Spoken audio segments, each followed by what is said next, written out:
Okay, so starting us off, I want to talk about the mental game.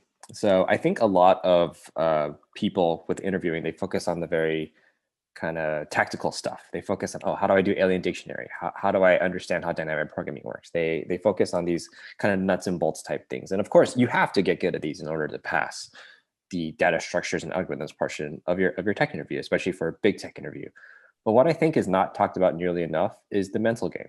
So in order for you to go through this long, laborious process of studying data structures and algorithms, and then learning all these like crazy patterns, and then actually going into the interview and perform during these rounds, like you have to have a good mental game. You need to have the proper mindset. You need to have the proper mental framework so you can stay mentally healthy while you're doing all this preparation, which is why for this presentation, we carved out a section where we're going to talk about this aspect in particular, about how you can stay mentally healthy while going through this process, because this is essentially the foundation upon which you learn all the tactical stuff. Like without this, you will not be able to continue doing leak code for 1, 2, 3 months. So yeah, the first thing I want to go over is progress is exponential. I have talked with many people in the community now, like often directly, and pretty much everyone tells me like, Alex, I feel like I'm doing something wrong, because like I'm doing this like data structure and algorithm stuff, and I feel like I'm not making progress. Like I've been working at it for like 1, 2, 3 weeks now. I'm having trouble with pretty much every problem. Even leak code easies are like are just destroying me. Like, am I just not cut out for CS? Am I not cut out for software? And for all the people out here who feel like this, and I'm sure a good amount of people on this call feel like this, I just want to say it's completely normal. It's completely normal. Like data structures and algorithms is not really like a natural thing. It pushes your thinking in a way that your brain is probably not used to. And to really like drive this point home, this was me. This chart right here, this was me. So I really started getting into data structures and algorithms when I was trying to get into Facebook, which was about 4.5 years ago. And this was my process getting into Facebook. I got leak code. And then I was like, all right, I'm gonna do a bunch of leak code problems, because I've my first 2 jobs, PayPal and Coursera, I got kind of lucky. I didn't really study DSA that much, but I was able to get those offers. But I knew that wasn't going to be the case with Facebook and just big tech in general. I was like, okay, I need to get good at this, otherwise I'm not going to pass. So I did leak code pretty much every day for 3 months. I did an average of 2 to 3 hours of studying per day. And I went through probably around 150 to 175 leak code problems, alongside doing a bunch of other problems from like Geeks for Geeks and stuff I found on Glassdoor, etc.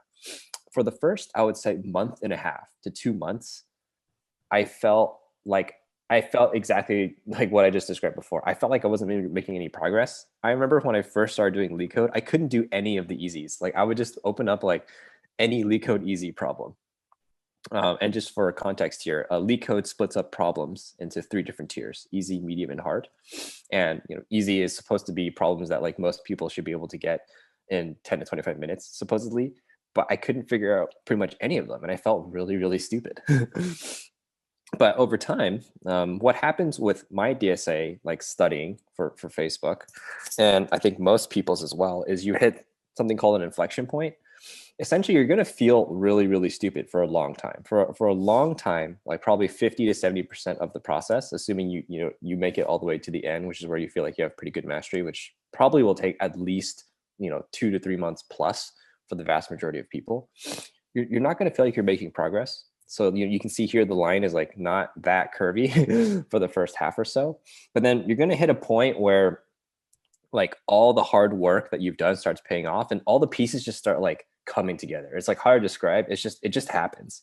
And I think that was the case like after 2 months for me. So like in the last month of me studying for Facebook, in that last third, like my mindset just like quickly changed, and I was able to go into pretty much any problem, any easy or medium problem at least, and some hard problems. And I felt like I was like Neo in the Matrix, because like everything just started coming together, and I could be like, oh yeah, this one, I just have to do DFS on it, or like this one has like this DP solution, or this has some sliding window.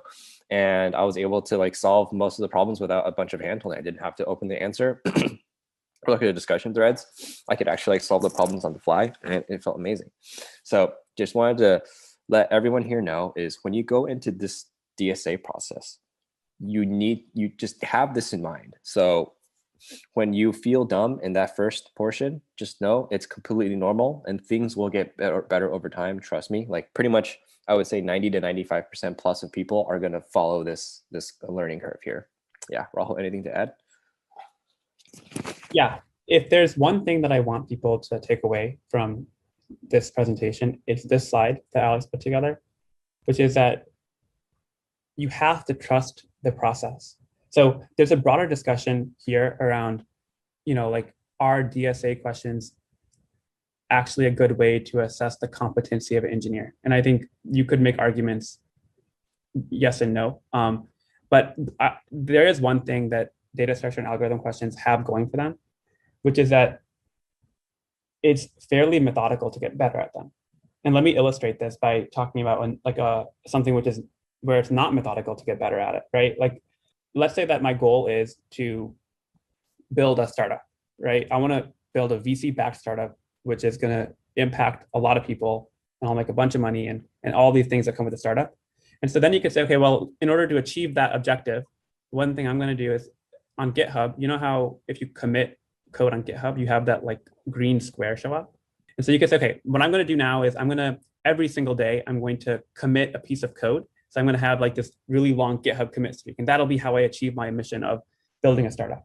But that is a big disconnect there. That's my point, is the fact that there's so much that happens in building a successful startup that cannot be measured by you committing code every day on GitHub.